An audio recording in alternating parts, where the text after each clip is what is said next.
Welcome to the first service of the Universal Sanctuary, a unique spiritual community that exists only here, online, on the web. Our theme today is, what difference can one person make?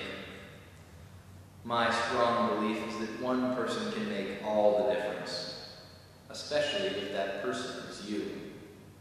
Please explore our sermon, the hymns, today's reading and meditation. Take what speaks to you and leave the rest behind.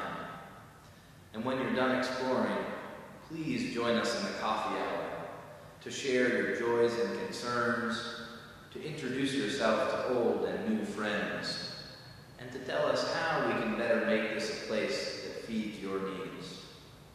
Thank you for coming, and I hope to see you here again.